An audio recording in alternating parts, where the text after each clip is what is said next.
Good morning, good afternoon, good evening, wherever you are in that hemisphere on your own screen. It is a pleasure to have today Martin Schneider from Constellation Research with me. Our dear friend Thomas is on the road. There are some times, and the last time when we had the opportunity to talk to Martin, it was Marshall and myself. And Marshall is watching out of a higher hemisphere to our conversations right now. And you still have a very inspiring feeling that he's still with us. And we had in the proper pre-talk and technical checkup just that interesting aspect that if people have a certain an impact on you, they will never leave you. And Marshall was and is such a person. And Marshall, wherever you are, have a smile, and we miss you as a timekeeper, trust me. Having said Absolutely. that, I wish Thomas and Nicole and Loki all the best on their road trip.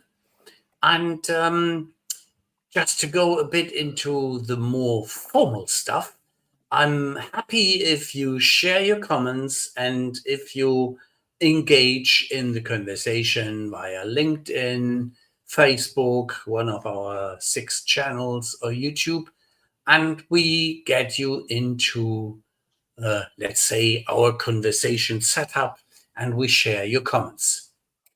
Martin is a regularly welcomed and friendly seeing guest in our show. And in his roles, we had him in several different roles, from sugar CRM to support logic to annuitas, and now as an expert and an analyst in the company is Constellation Research.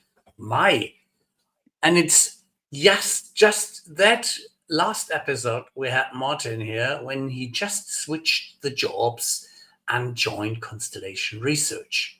So together with Miss Miller, Herr Müller, Holger, Liz, Ray, and some other fabulous people, that is something one can digest, and it's always real fun to see how Constellation TV is moving forward, and I try not to miss an episode. Martin himself is currently Vice President and Principal Analyst at Constellation Research, and his career spans both analyst, marketing, practitioner roles, primarily focused on high technology and related industries. He started his career as a journalist covering B2B technologies and quickly transitioned into a leading analyst role covering application software for the 451 group in New York. And there are the connections from writing and from New York to Marshall. After analyzing the go-to-market strategies of dozens of technical vendors, Martin moved to the vendor side when he led successful go-to-market teams for several startups and established tech providers. In his current role at Constellation Research, he will talk in some detail about it.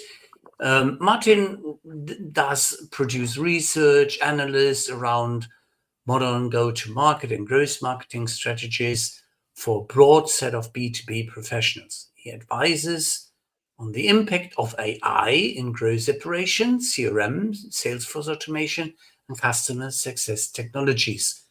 And trust me, he's always good for an honest and fair advice, not the vapor blah blah we get on some other ends, unfortunately. Now, having said that again, did I miss something in your introduction, Martin? I don't think maybe my elementary school transcript, but Okay. you got a lot of my life there. It feels like that was like the last 30 some years of my life. No, I think honestly, yeah, I mean, right now my focus is thinking about how, where AI the new level of composability and new tech platforms kind of converge to allow us finally to think full journey as we think about this orchestration of engagement to support a full journey growth strategy. The office of the chief growth officer, we really are seeing an evolution of chief revenue officers kind of evolving into the chief growth officer, which doesn't just own sales, can Mhm. also own parts of marketing, product marketing, customer success, and even starts with product development and services, because that's, these are revenue opportunities. And when we think about, a total approach to growth, it really does have to come from all aspects of the customer life cycle. And we've been so siloed both in our technology and our departments and our missions really inside enterprises. That's starting to change. AI is a huge catalyst for that. So that's a lot of the things I've been focused on.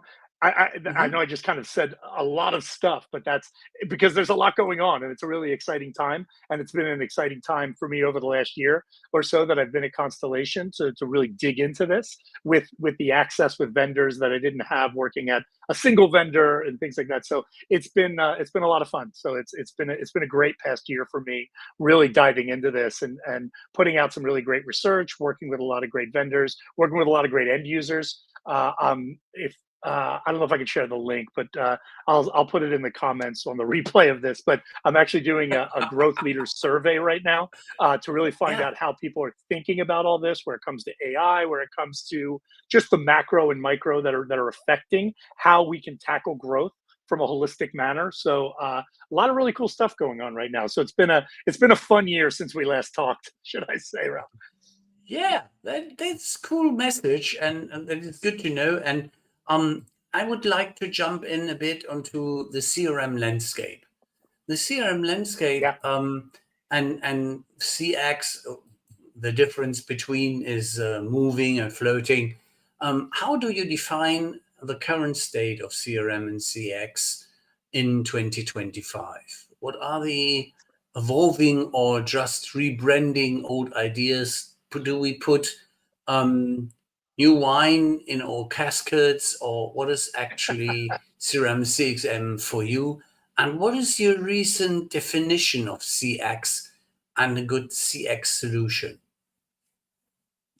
Sure. I mean, and just before I jump into it, I think a little bit of it is not, it's less kind of rebranding or rehashing old ideas. I think it's finally maybe Yeah. delivering on the promise of ideas we've talked about, Ah, uh, okay. where a lot of factors come in. But I still think when you look at CRM and CX, they're related but a little bit different, right? When we think of, just to be really, really pragmatic, I guess, for lack of a better term, when we think of customer experience, a lot of times that is typically, you're not really a customer until after you've purchased something, where CRM used to kind of lead up to the purchase thing. It was kind of like marketing and sales, a little bit of account management and obviously case management through that process. And there is some customer in there, but that customer experience really is around that life cycle of experience with the product, experience with expansion opportunities and sell. Customer success kind of muddies the water there when we move into these retention economy and success culture. But really, I mean, it all comes down to how do we optimize customer lifetime value and the tools that we use and how they're integrated and actually how easy they are to use. But what I'm seeing and what the most important thing that we are seeing is a next level of integration, and this is at data levels, Ah, application, and at hierarchical levels, like org chart levels, to better orchestrate engagement across the entire life cycle. Why is that, right? In the post subscription, post pandemic, uh, crazy, let's call it tariff economy, whatever you're going to call it, where keeping your customers and expanding on the ones you know is both more profitable, cost less, all those types of things. That mentality means that we do need to engage full journey. We need to understand our customers better. And the good news is that the technology capabilities, both from like the applications themselves, the platforms and supporting infrastructure from an integration perspective, and AI comes together to really bring this new era of CX, CRM, MarTech, all these things blending to what I would call a holistic go to market tech stack that has more intelligent integration. What were we doing before? We were trying to get these data lakes, data warehouses, data lake houses, whatever you want to call them, working so that we had the 360-degree view. But what's so intelligent about that, of just putting all that, you've got all that data, but then what are you going to do with it? AI can now read that data at scale. It can give us insights. It can do things where these benefits accrue to more frontline workers, that accrue to more people along the value chain, and in a much more democratized way. And that's an exciting time. So that's a very long-winded kind of definition, but I think it's kind of indicative of what change is happening right now. That's very important, right? Where we're seeing, new factors of integration, of composability of applications, of more use case driven, being able to build an application faster, and for the right people, not just taking cookie cutter configuration from a SaaS tool or things like that. Really getting to, hey, this is my role. This meets all of my needs, and I have AI prompting me, not me using prompts and using it that way like a search bar. It's actually starting to get more proactive. It's starting to get more prescriptive.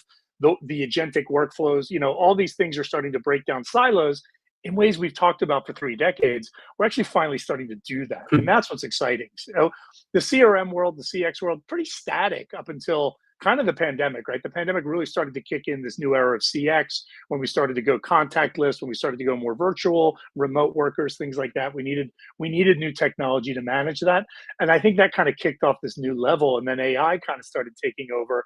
And it's been an exciting time, because again, not a lot of redefinition in what we're looking for in terms of our outcomes. It's just our paths to getting to those better business outcomes we've been looking for are I wouldn't say easier than ever, but there are more tools that are probably a little bit easier for line of business to have more of a stake in terms of consuming, developing, getting them out there, and having effect, than ever before. And I think that's what's been the big change since we last talked. That's just been accelerated, right?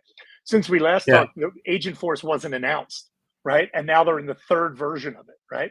That's wild, right? So and the pace of change has become almost blinding, right? And I think there's a bit of, we can talk about this maybe later on, but the innovation fatigue by the end users. But that's really what I think has really affected the definitions of CRM, of CX, and even all the adjacent areas. Is that we're actually starting to get to some of the promises I wouldn't say we failed to deliver, but we didn't completely deliver on over the last 2 to 3 decades. And that's what's really exciting. This new level of intelligent integration, being able to get to more precision data that can help us make better decisions, automating some decisions, like, so using agentic flows. So it's kind of an exciting time.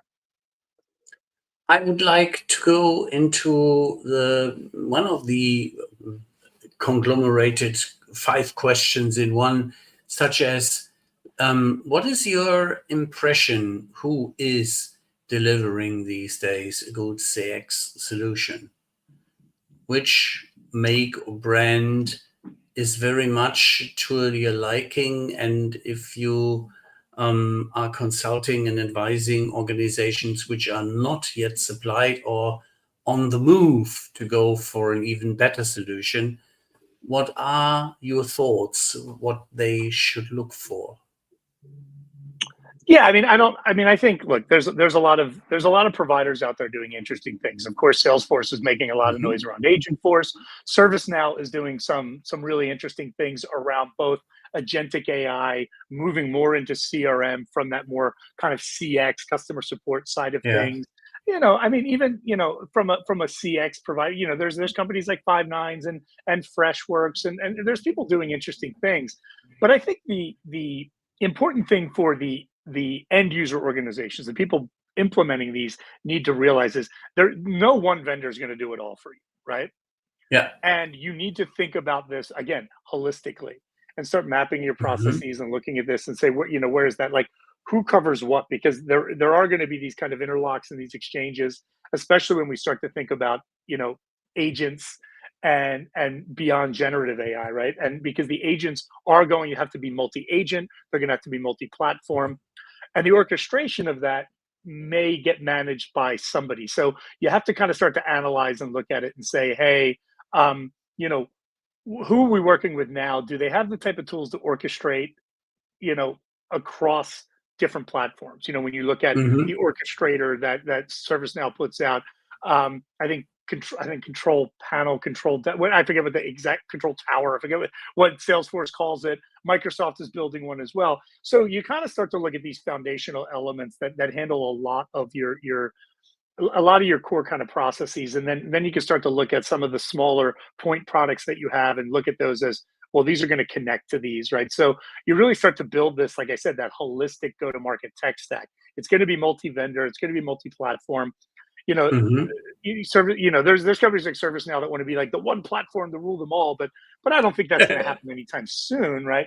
So you really kind of start with what you have and kind of work outward from there, right? And who are your trusted providers today, and where are the gaps, right? And can they fill the gaps with AI or the other tools that they're having? And if not, are Yeah. there, you know, and look at the cost and look at the models and things like that, because you might not, for SMBs, there might be a company like Zoho that can do a lot of things that you probably Yeah. didn't think it could do, right? And Yeah. start analyzing that and looking, like I said, kind of go with what you know, right? And so I think really, there's a lot that can be done in kind of, because everybody's got an AI story, right? At least some Yeah. part of one.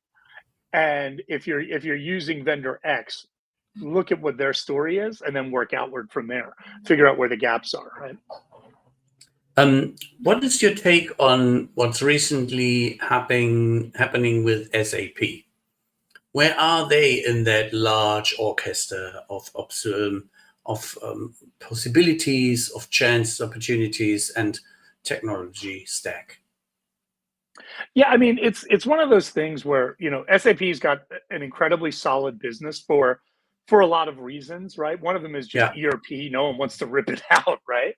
But there is that Surprise, important surprise. thing, Yeah. Mhm. yeah, right.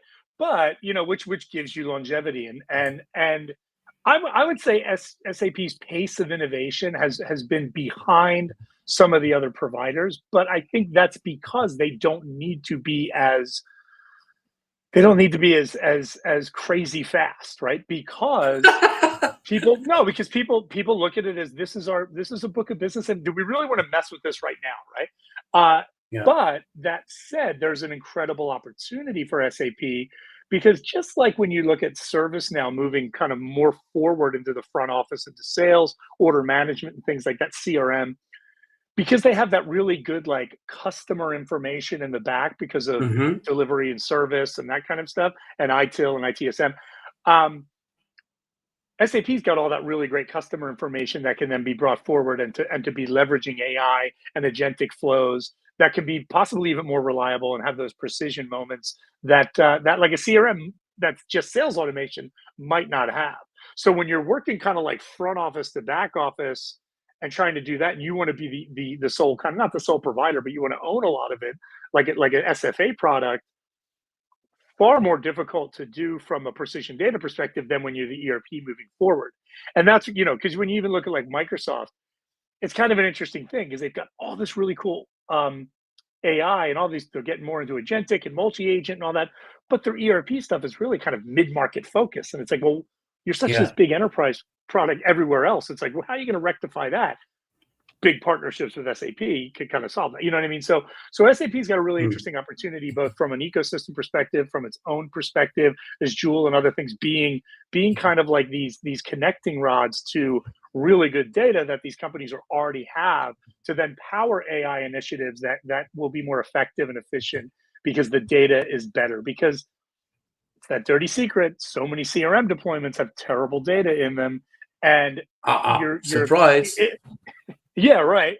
And if you just try to just turn on agentic AI or even generative AI and all these types of things, what are your results going to be, right? Garbage in, garbage out. So SAP can actually help that. So they can, which is it the hugest revenue opportunity for them? Like a little bit, but again, it's stickiness and extensibility of its own already impressive install base, right? And then does it allow them to possibly move down market and get some of their finally SaaS products out to move and things like that? So who knows? But I think they have opportunity. I mean, I don't think that, again, that base of ERP and solid data. Because with with CRM, if you have bad data, maybe somebody gets fired. ERP, That you have is bad data, someone goes to jail, right? So, okay. But this is an important question, as we always discussed the benefit of AI.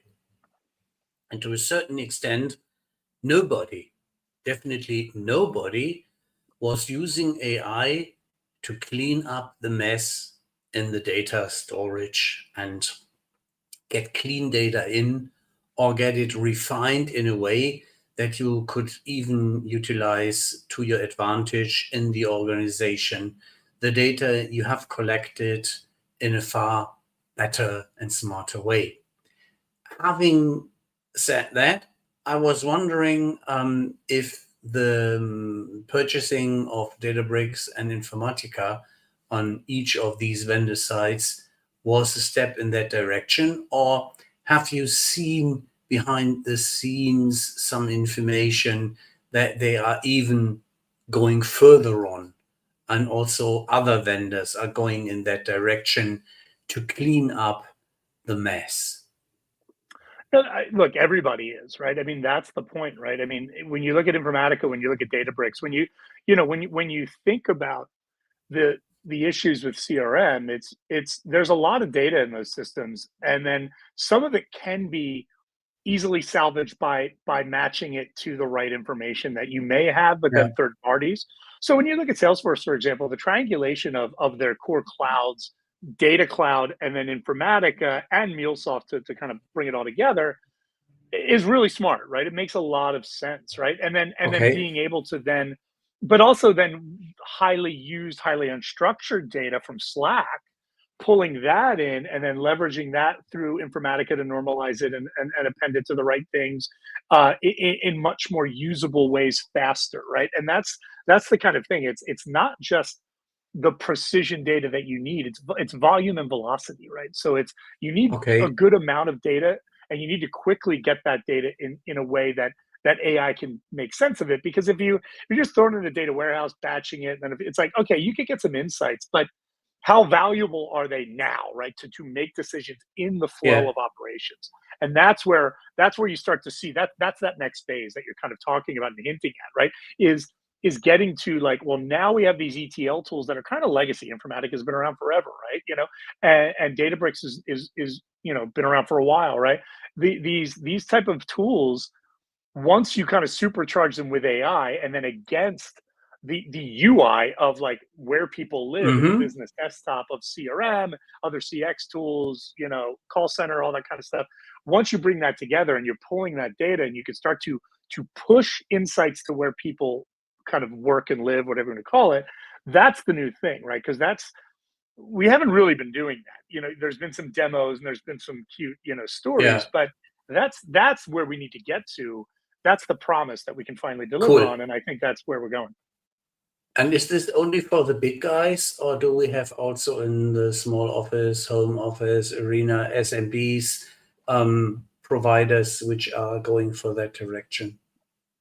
Oh, I think everyone's going in that direction. I just talked to Zoho a day or Okay. two ago, and when you look at what they're bringing with their Zia platform, with the AI, they've got so many. They've got a data layer almost like by default, because if you're a Zoho One provider, like they do have data services and they have all this type of stuff, and they're building their Yeah. infrastructure to Yeah. do that, and it's scalable. It's not just for the little guys.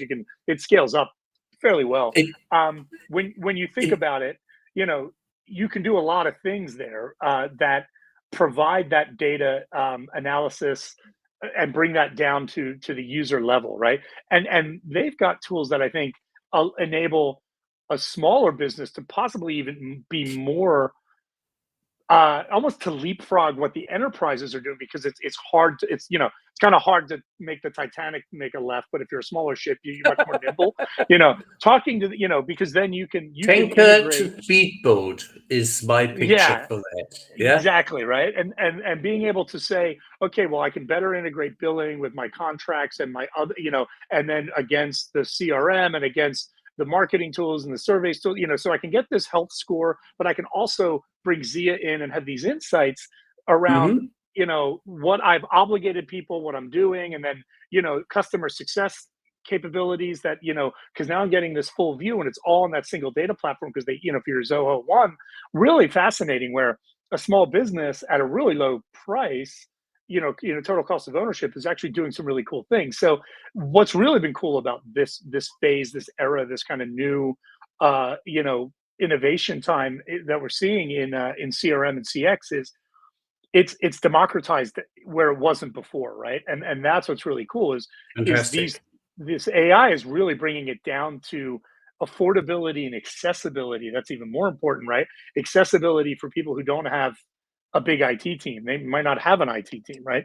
And where your power Fair users enough. and your Yeah. admins are your IT. So that's what's really exciting and doing a lot of this stuff in highly composable, no low code, and then the AI is just embedded natively there. You're not using an AI tool from someone else and then trying to make that work with your CRM. It's all one provider, right? So, and which again is your data has to be there. You have to be using it right. You have the right policies and guardrails. But but that accessibility is there in ways that it wasn't a few years ago and then a decade ago.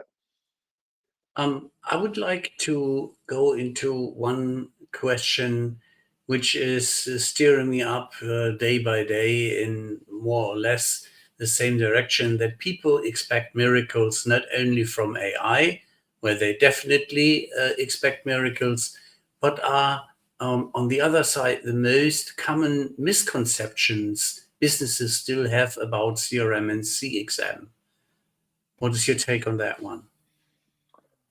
Well, I think a lot of it is technology needs to be transformative, right? And when if you're on day one or day 10,000, if all you're doing is replicating bad processes, replicating bad Yeah, policies with technology, you're not going to change your result. That's not transformative, right? And you can have more efficient bad policy. You can just do bad stuff faster, right? Generate bad data faster, right?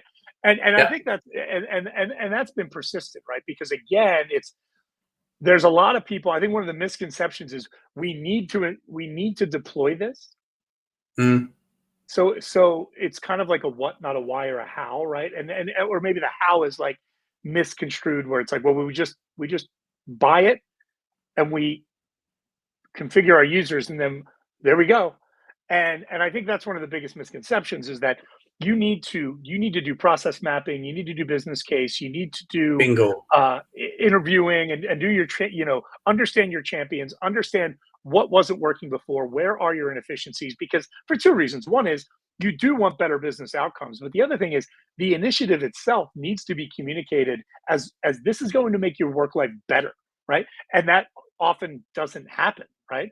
And I've been preaching this for decades, right? And Yeah, when I was believe you. successful as a CRM, yeah, going into some of our largest customers at Sugar CRM, for example, and having this, taking this time and understanding that in conjunction with our delivery partners, it's like no, like the timeline has to be this because you need to first first you need to articulate and understand what are we doing, what are we transforming, what are we changing, because again, like I can make sure that five people see this thing and this workflow goes here and there. I'm like, but is that the way you want to do it? You haven't Yeah, saved any absolutely time. You agreed. just added Yeah, you just added cost, right? You just added the cost of the technology to support what was someone bringing a piece of paper down the hallway, right? Now you're just doing it. No one's walking down the hallway, but you still got the same amount of flows. Are they necessary, right? Like, how do we streamline this? How do we fair understand that enough. we Yeah, can put a number of data triggers using our calculated deals and our workflow and BPM to say this doesn't need to see a human being until it gets to this stage. Now you're yeah, not like, how do we shrink 20, 30, 40, 60% of time out of every micro process, right? Which then adds up, right? And thinking about that, and you really need to enforce that, right?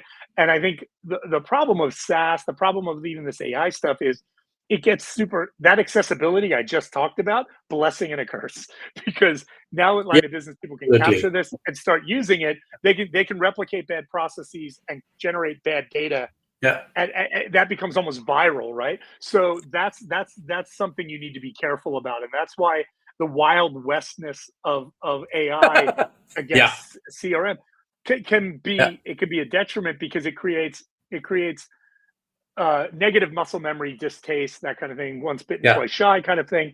And so that's what's scary. So again, really being able to understand the use cases, articulate them, understand how they're transformative, not just digital. We talked about the digitization of everything. Then we moved to like digital transformation because we realized, like, just like I said, like integration. Yeah, I can throw everything into a data lake house, warehouse, whatever you call it. And then what? So again, it has to be intelligent integration that then pushes generates the insights because we have the integrated things and then pushes them to the people that need them when they need it, right? That's that next level. So you need to get to that transformative level, right? And how is this changing the business for the better? And that's or the process or whatever it is, right? The experience, the UI, whatever. That often doesn't get articulated, communicated, reinforced, uh, exhibited well, right? Through the champions, and then training is always the issue, right? User training always falls short from where it should be because people sometimes run Bingo. out of Yeah. steam. They don't want to pay for it. They don't understand the value of it. It's the teach the man to fish type thing, and people, it falls on deaf ears too much. And again, there is turnover and there's other things. People forget that you've got to do this on a constant basis, especially on the CX side of support and delivery where tenures are very short.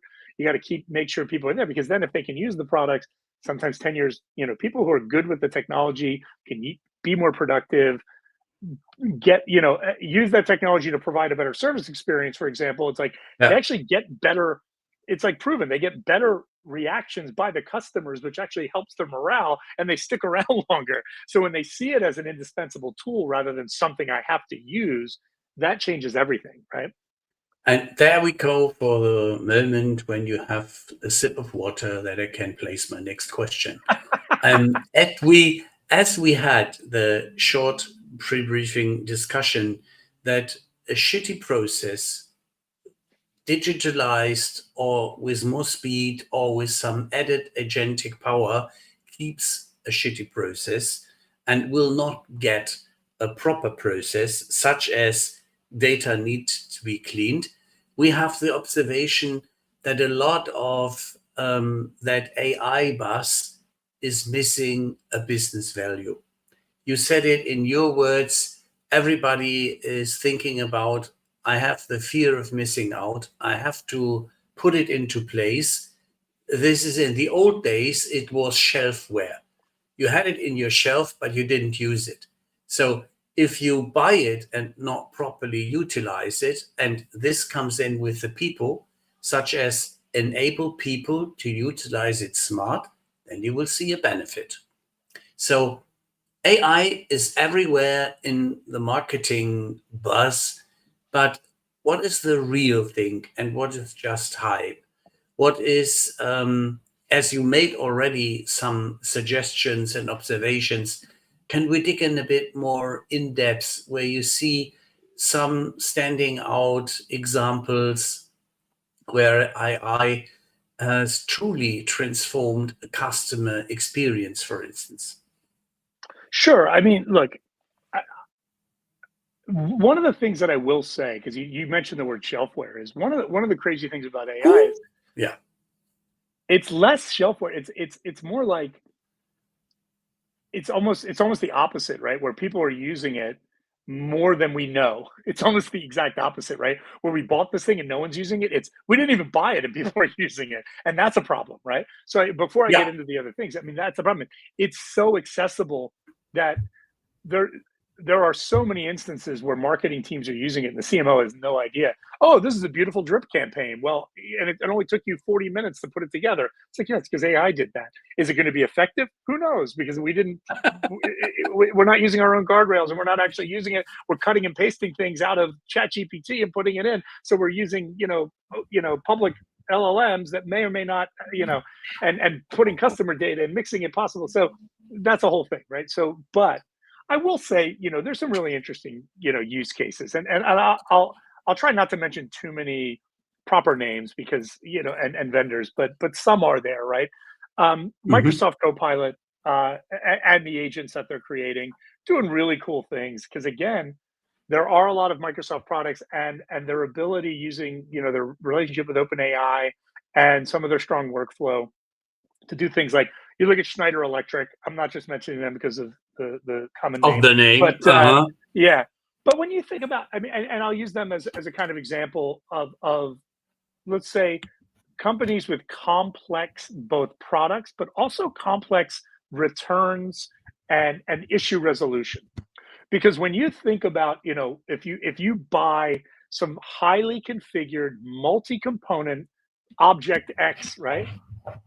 And it's not it's not going to work for you. It's already been delivered. It's already been done. Now you need to do. There are hundreds to thousands of potential questions that get asked to figure out, how do we make this right? Is it a full-on return? Is it a replacement of parts inside the component? What's not working? And the great thing is, when you look at what Copilot can do, for example, is it can ask those questions in seconds, where the right SME, the right human, you know what I mean? And now, again, these can be human intermediated, but the fact that so much of this against the product catalog capabilities that might be in SharePoint and all these things, there's all this type of stuff that you can actually do in seconds that a human manually doing, again, it's like, we're seeing these iterations of like, well, what would have this been like 30 years ago, right? Someone would have had to have like gotten a phone call, wrote down something, walked to like a product catalog, flipped the pages, figured something out, did the lookups, hours and hours and hours of work to do this. Then we get to the internet age of well, there's PDFs, there's other things, there's knowledge bases, all this kind of stuff. We've shaved off tons of that time. Now we're doing what probably took like an hour or two, which used to take days. Now we're doing a lot of this stuff in seconds, creating these recommendations and allowing now the agentic flows to work with multiple systems, ERP systems, kicking off, restocking, kicking off exchanges, rebates, all these types of things that are happening in seconds and minutes, which would have taken hours and days. And which before would have taken weeks, and not longer, right? So that's one. There's absolute value there. There's undeniable value. And again, we haven't. And I want to say this. We haven't really brought this up, but you haven't replaced the human, right? There's all the same human beings are doing this. They're just being now hyper productive. And now what are they doing? Since they are responding faster, more accurately, and possibly in a more interactive way, because again, they have more time, they can do iterations and cycles and interact and use video chatting to say, is this right? That kind of thing. You're improving the customer experience as well as your own business outcomes, right? That's huge, right?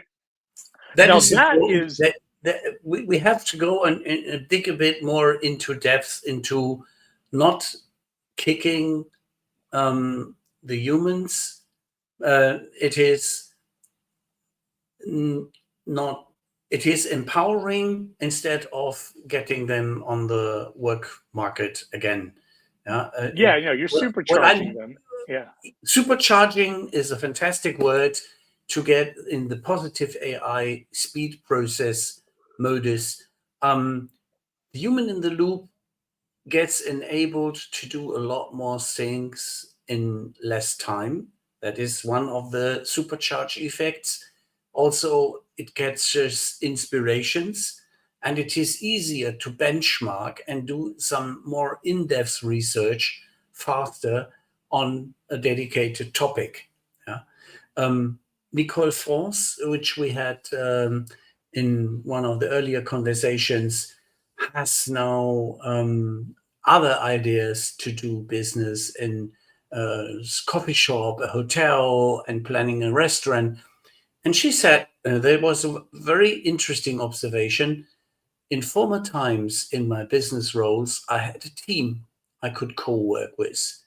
Now my team is artificial intelligence, where I'm co-working with, because I'm not the magician who knows everything, and I'm not the Encyclopedia Britannica. So, and that comes in quite nice if one sees where there is an AI support. And in support logic, you were one of the first ones who told us, see the smartness, see the effectiveness, not the efficiency, the effectiveness. That is, instead of high speed efficiency driving into an iceberg, it is smarter to go around the iceberg. That would have saved a lot of lives with the Titanic. Right. Where do you see the most influence in the moment on AI? And where might it create some extra value in the customer experience? I mean, really, what we're able to do is, again, it's the aggregation of knowledge and the next level of search and federation of that. Where we're Hmm. looking at, again, not to harp on the supercharging of X, Y, and Z, but there's a number of things. I think one of the things for me, and one of the areas I focus on again is that let's take pre-sales business development, for example. Yeah. Hmm.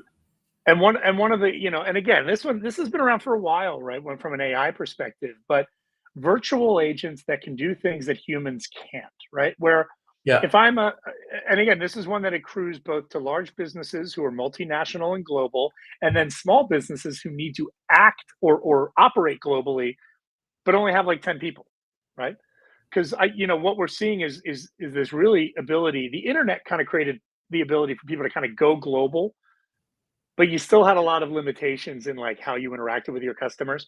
Now the agentic world is like you can go global and actually like interact global in these really interesting like multi-regional, language, multinational ways, multi-currency ways, which is really kind of fascinating because now, for example, if I've got a business where before, if I only had humans doing the jobs, my business development outreach is a little bit virtual in that I'm multi-channel. I'm emailing them. I might have chat on my website that might have a chat bot, might have something like that.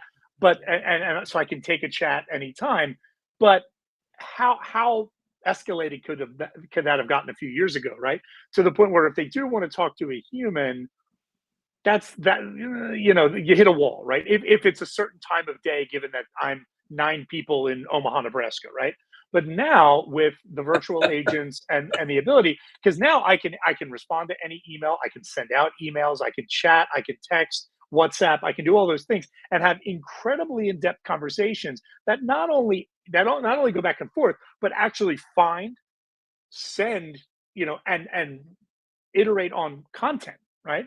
And that's where, we're seeing a new interesting idea where, and that can be multi-language, right? So where before I might have had like one or two BDRs, business development reps, SDRs, whatever people want to call them, that could handle a couple time zones, could do a couple things like that, work a shift. I'm 24/7 and global now in that, right? So now I can create this inbound and outbound and this whole immersive and engaging pre-sales experience for the entire world for the cost of a SaaS app, not a human being, right? That Yeah. that's an incredible. That's the transformative era of the business, right? That's where you kind of you look at it and you can say, you can look at it myopically and be like, oh well, it saves some time. Maybe I don't have to hire a couple people, and it makes the SDRs a little more effective because they can cherry pick off the top when people are ready to talk to a human. Or you can look at it as this is transformative because now I can go into more geographies, I can go multi-currency, multi-language, I can do all these interesting things. That's business Hmm. expansion in a minute, right? Which is absolutely fantastic for small businesses to level the playing field, right? So, and for large businesses to run more efficiently as well, and to start to be able to measure and understand at a different level, how customers want to interact, what they're asking about, and start to do trends and other insights and analysis of these fully digital, therefore they're fully tracked interactions, right? And now we're able to do that much better. So it's really kind of an interesting. That's just one example, right, of how we can transform businesses almost fundamentally in key Yeah. milestones of the customer journey. So you mentioned here very much one of the blocks of questions we had as a framework to discuss the human and machine collaboration. We're working together, not against each other. But one of the marketing kicks which made me fear and sweat was the layoff plans of the blue cloud guys from San Francisco said, oh, you don't need programmers, you don't need salespeople. This can be done all by agentic AI. Well, having heard this, I got really nervous because that is not my attitude. I would prefer a lot more into the direction enable, make smarter business, go more into detail, what could serve your customer better so that we can deliver some stuff in that direction. Where do you see additional perspectives? What skills will CRM and CXM professionals need these days in the age of AI, as we had already the part of education touched? What is the proper skill set to go into the business? Well, I mean, it's what are the soft skills and what are the kind of hard skills, right? I mean, like from a soft skills Okay. perspective, you still need that people. You need to be good with people. You need to be able to build relationships, whether you're across marketing, sales, customer service, customer support, customer success, whatever you want to call it, any of those customer because AI is going to give you that opportunity to have more high touch, right? And to allow people who might not have had that scale to get to that kind of scale of of high touch, really strong Yeah. relationship building, great experiences, blah blah blah, right? So you still need that people side of things if you're going to be around the CX world, right? And then all the adjacencies, right? Um, I do think there is, you know, prompt engineering. These become kind of afterthoughts that you need to do. You need to utilize the AI. Like I hate the term vibe coding just because it's kind of cringy to me. But being comfortable spinning up, something saying like, "Hey," and again, this is kind of like an extension of prompt engineering, but being able to work with technology in such a way that you understand and are not only understand but are comfortable and kind of excited about creating bespoke experiences that may only last for like a few hours to a few days or a few weeks, right? How do I say, hey, spin up this collaboration room that might have a dashboard on the side and bring this person in and it's integrated with Zoom or something like that, and now we're talking and we're working on these things. It becomes this kind of like, how do you almost like own this technology in ways where before you were very much a consumer of it. So like you need to It be you need to is, be comfortable building. yeah, the ease of use, such as it's kindergarten kids friendly, yeah, so that even a CEO can manage it. Ha ha ha. I would Right. like to see a CEO replaced by an AI, but unfortunately, that has not happened. But this opens the door of um, to the perspective of some real world stories and use names if somebody or some organization is jumping to your mind where they really have a cool, beneficial story to tell, and Yeah. not the ones you had heard on Agent Force like me, where I said, okay, that was properly prepared. That is another stuff, the real stuff, such as the SMB stories, or what you mentioned, such as if you have a non visible, real, magical support, like in Zia, where it is all over the solution set. It is not very focused in only one where it supports you. So, where are the stories? Where is the Well, beef? I mean, I think there's a lot, right? And because I think there's, Good. the people that are doing it well, right, are are phasing what they're doing, right? Hmm. And so again, you're seeing a lot of companies out there uh, do some really good work, right? Now, there's a couple I can't name, but there's a lot of like there's people who are in the wholesale and distribution side of things, right? Who are changing Hmm. how they go to business because they typically couldn't get close to their customers, right? Because Ah, and then there's manufacturers are doing the same thing, right? Because again, they can know that they're still using distribution, but now they're and retail and that, but now the data can be collected and combined to better understand usage, to be able to understand preferences, seasonality, all those types of things. One I will say that is a Salesforce one that you may have heard, and others may not have heard, but a kind of recent one is Goodyear, right? Because again, Goodyear is again when I talk about Schneider Electric, that was like here's one where you're getting that like hyper productivity in your hmm. business model, right? here's how we do business. And again, returns, like here's things that we've done forever and they've taken this long and we're shrinking it to this. But then we're also increasing the opportunities, right? And that's a good thing, right? So that's really great stuff. And that's there's good ROI and it's measurable and Absolutely. it's there. Yeah. But let's talk about transformative again, right?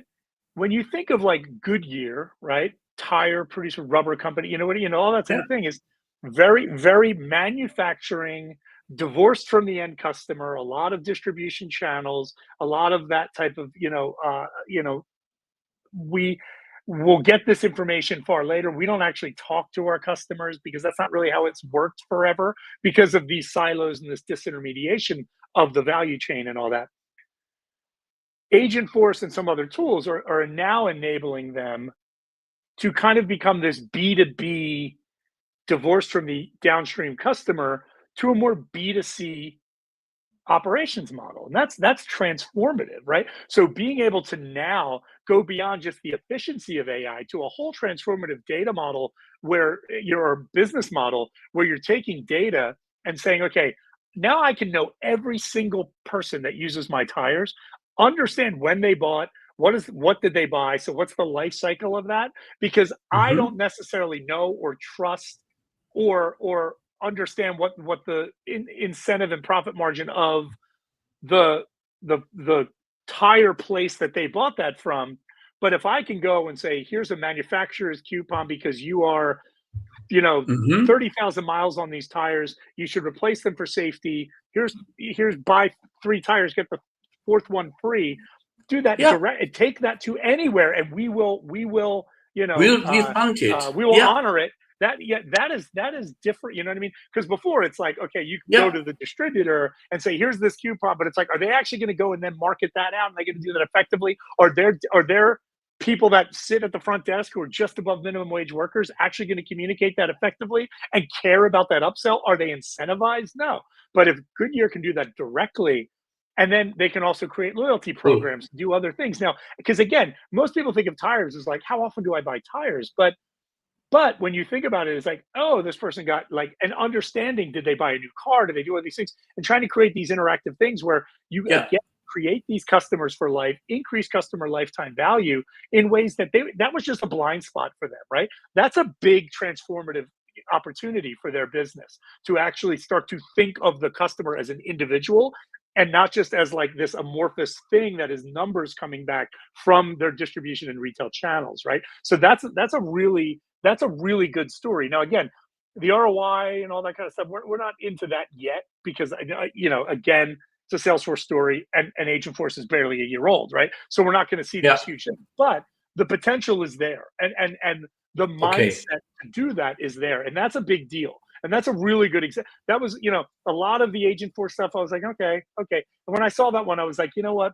That's interesting because this takes a very traditional legacy business, pushes them forward to the 21st century and into a Yeah. B2B to C model that enables them to interact, to understand customers, to affect customer lifetime value in far more interesting ways than they ever could have before. So I think that's a really good story. That sounds fantastic. And um, and if we go for the future outlook, so you see a perspective that we will have a measurable and calculable ROI coming up, and it's not it's 2 years, 3 years, 5 years, when we have more examples of good, let's say, put in place utilizations. ChatGPT is available and the easy to access 3.5 for everyone since 2020, no, 2022 in November, something like that. So roughly 3 years. So people could have modeled in one or the other way. Now, I was wondering that how can it be utilized to optimize and design customer journeys? Have you heard something of this? And another question Yeah. is only a large scale AI supported from a large vendor a good solution, or are there also chances if you take the AI into your own premises or a more manageable IT surrounding and environment? Yeah, I'm going to kind of go backwards on the answer there because Please. to get to what we're talking about, I think if you want the best results around your Yeah. customer journey, you Yeah. almost have to be training it against a small model of Okay. just what your customers have done, and then refining it and benchmarking it against other things that you Okay. might be able to access, right? Because again, like to get the complete, because if you're going to do it starting with public stuff, it's like how for your customers is it going to be, right? Good. And that's an issue, right?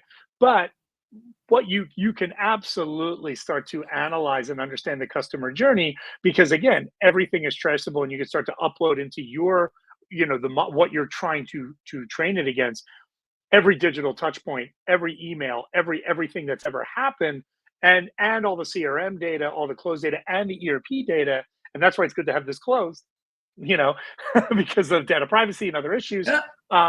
And you can start to understand, like, really, what is my customer journey? Because that's one of the Yeah. one things is a lot of times, uh, at Sugar, we were doing this stuff 10 years ago, going in and mapping journeys and doing all this stuff. It was a very manual Yeah. process, and Yeah. it was very eye opening, and people learned a lot, but it was still in our heads and prescribed, and it wasn't as data driven as we'd like it to be. Now this is wholly data driven, right? We are doing these almost regression models and learning about that. Now again, it's not saying this is the best way the journey is. It's like this is just what it is. So then you can apply the AI to it and be like, where are the inefficiencies? Where are the gaps? And do that. And what we were doing in this highly manual multi-day process can take hours to actually start to do, right? So it really becomes a hyper efficiency again, and even understanding your journey, and then where are the less than ideal moments, where's your white space, things like that, missed opportunities, again, where it's like, where is promise to deliver, where are our Okay. obligations, where we fall short.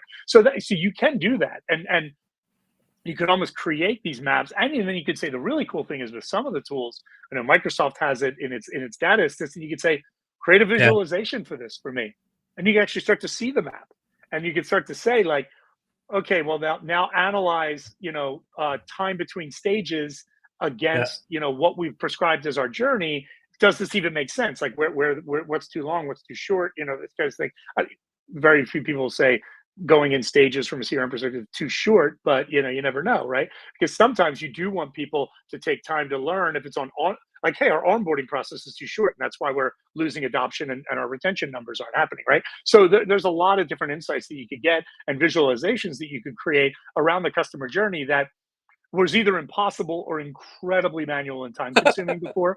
Yeah. But I suggest having as much of a private model, because you don't want to mix, because you need to put some really specific data in that to learn, Yeah. and you don't want that going into the So public to learn. intellectual property is kept safe. You have your own, let's say, findings, and you can keep it from in your own, let's say, area of influence. And I just imagined, because it were at your time being at Sugar CRM when Phil Winters was around with a Mhm. customer interaction agenda, what could this be? Getting for an extra impact, if one can utilize it with the technology of today. Yeah? That would be a very interesting perspective. Now we are getting close to the hour, and that is the part when we asked for the closing question, the final last words we would like to ask. So, if you had to give one piece of advice to a company just starting in AI and the CRM journey, what would it be, Martin? So map your use case as well. Understand the business case of what you're doing, and start with who Yeah. you know and trust. You're Ah, probably already working with technology providers who have an AI story, an AI answer, an AI tool. Don't start looking outward too quickly. I mean, you probably already have.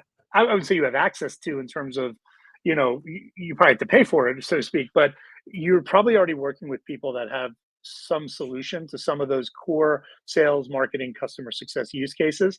But make sure, again, that the use cases are at least semi-transformative, and that you're looking Yeah. to not just recapitulate what you're doing in Yeah. the age of AI, right? What solving a business problem for better business outcomes is what you need to be looking at, not just, well, everyone's doing this, I want to do it too. Well, do you need to, right? So again, ask the right questions, think about map your use cases and business cases, and work with who you already know, because everybody's got AI now. So you probably have Lovely. access to things already. Yeah. Thank you very much, Martin. That's our CRM convo for today. This hour was a quick one. It flew by. And to our guests which are still with us, thank you so much for being with us this week. And thanks again, Martin, that you took your time and the insights. And now my little lamp is flickering because Yeah. the hour is gone and the battery is gone of that extra light. I just Good alarm clock. was smart enough. It was on time, yeah, to say so. It is just that I took the advice from Thomas, get yourself, if you are on the move, some extra light. Thomas, I did do it, but it didn't last for an hour. Now, after we have had that inspiration on what's going on into the market, what is changing in CRM and AI, we would love to go into the more human touch next week as something which is driving the relationship is very much the analyst relationship at its best. And there we could win Duncan Chappell to join us as our guest. And I'm really curious because he is in several organizations where the chartered accountant and the association of analyst relation people are gathered together. And that is an interesting story. And having him in the next show is interesting from the perspective that several weeks ago they had a worldwide reunion in Edinburgh. And now I'm curious what he had for learnings and what he will share with us. So take care, stay with us on next week's episode. And Martin, thanks again for joining us. And till the next time. Now we go backstage. Thanks, Rob.